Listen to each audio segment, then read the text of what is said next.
अमुन अमान जे हवाले सां सॼी सिंध में भींग लॻी पई आहे, पर सिंध जो IG पुलिस ग़ुलाम नबी मेमुण चवे थो त उतर सिंध जे हिक अधु ज़िले खे छॾे बाक़ी समूरी सिंध में ख़ैर ई ख़ैर आहे। कशमोर कंदकोट ज़िले मां 25 खां वधीक माण्हू अगवा थियल आहिनि। घोटकी ऐं शिकारपुर ज़िला बि ॾोहनि सां ॿरिया पिया आहिनि। जेकबाद मां ताज़ो धाड़ेलनि ॿिनि पुलिस एहलकारनि खे चौकीअ तां अगवा करे हुननि खे मार कुट करण जी वीडियो बि जारी कई। जमाली वाह क़ौम जा ॿार खयां अथई, जखराणी क़ौम जा 15-20 घर जा ॿार खयां थी। जेसी ताणी सभु ॿार न छॾींदो अॼु राति शाम 5 बजे ताणी ॿार छॾीनि ठीकु आहे, न त हिन ॿियनि जा लाश ई न अपील क्या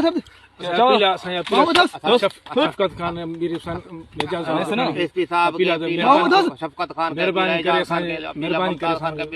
करे असांखे चांडो तव्हांखे छो छॾे भॼी वियो? कादिर चांडो अॻे ई नाजाइज़ असां कयो, असांजो मुड़ुसां छा कया अथसि, हाणे मुड़ुसु माण्हू पाण खे करे राति भॼी वियो, हे खणी आयासीं। महिरबानी असांजो ॿार सभु ॿाहिरि त भरी करे, न त हिननि जो लाश हूंदा पंहिंजो, न की थाणो हलंदसि, न की बाईपास हलंदसि, न त हिन ॿियनि जा लाश चओसि मेहरबानी करे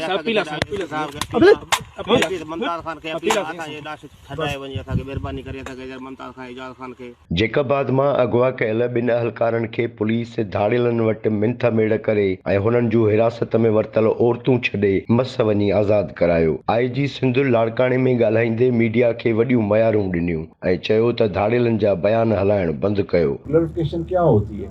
जिस तरह से मतलब ये कि प्रैक्टिस करते हैं कि मिसाल किसी पुलिस वाले को पकड़ दिया, उसको हाईलाइट करा दिया, या मिसाल किसी मुगवी को मार रहे हैं, हाईलाइट करा दिया कि हम कोई बहुत एक्स्ट्राऑर्डिनरी काम कर रहे हैं, जो पुलिस बेबस है।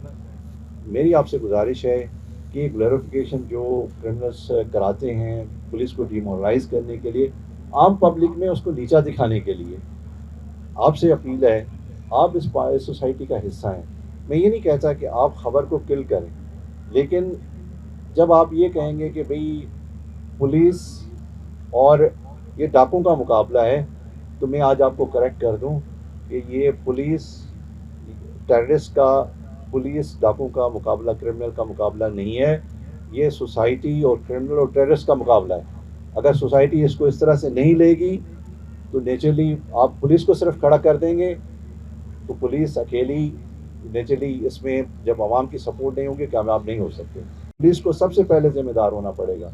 मैं अपने आप से शुरू करता हूँ कि अगर कोई हम में से कोई गलत आदमी है और क्रिमिनल की सपोर्ट करता है या कोई नाजायज़ गलत काम करता है, तो ये हमारी जिम्मेदारी होती है। मैं एज एन IG पहला काम ये करूँ कि मतलब उस पुलिस ऑफिसर के ख़िलाफ़ एक्शन लूँ।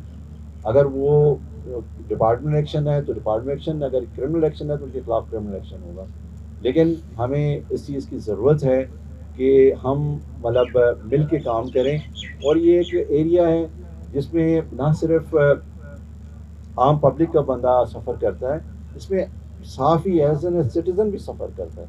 तो मेरी आपसे अपील है कि मतलब ये कि हमारे साथ आप वो तावन करें जो कि इंटरनेशनल स्टैंडर्ड का है।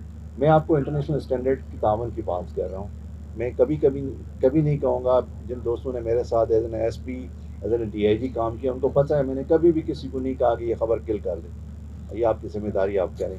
IG साहब खां इहो सवाल केरु करे त छा कराचीअ मां स्ट्रीट क्राइम्स जो ख़ात्मो अची वियो आहे? छा हैदराबाद, लाड़काणे, मीरपुर ख़ास ऐं बेनज़ीराबाद डिवीज़न्स जे नंढनि वॾनि शहरनि में ॾोह न पिया थियनि? छा प्रोफेसर अजमल सावन जा कातिल गिरफ़्तार थी चुका आहिनि? सिंध पुलिस जे अमुन अमान खां हटी करे प्रोसिक्यूशन साइड खे ॾिसिजे त उते बि भींग लॻी पई आहे। ॿारनि सां बदफ़ैली वारे केस में गिरफ़्तार जवाबदार सारंगशर खे अदालत रुॻो इन करे आज़ाद कयो जो पुलिस इंतहाई कमज़ोर अंदाज़ में केस विढ़ियो। वीडियो सबूत मौजूदु हुअण बावजूदि अदालत खे सारंगशर खे आज़ाद करणो पियो। सोशल मीडिया ते सख़्त तनक़ीद खां पोइ सारंगशर खे ॿीहर गिरफ़्तार त कयो वियो आहे, पर पुलिस अञा ताईं हुन ख़िलाफ़ को मज़बूत केस न ठाहे सघी आहे। IG सिंध खां सिंध सरकार जे तर्जुमान मुर्तज़ा वहाब ताईं समूरियूं अख़्तियारियूं सारंगशर जे आज़ादीअ जो समूरो मलबो मुतासिर नींगर जे वारसनि ऐं अदालत ते उछलाए रहियूं आहिनि। IG साहब मीडिया, आवाम ऐं ॾोहनि जो निशानो बणिजंदड़ आम माण्हुनि खे मयारूं ॾियण बदिरां पंहिंजे खाते जी कारकर्दगी बहितर बणायो त जीअं अवाम जो पुलिस ते एतमाद बहाल थी सघे ऐं पोइ मीडिया तोड़े आम माण्हू बि तव्हांजी तारीफ़ करण लाइ मजबूर थी वेंदा।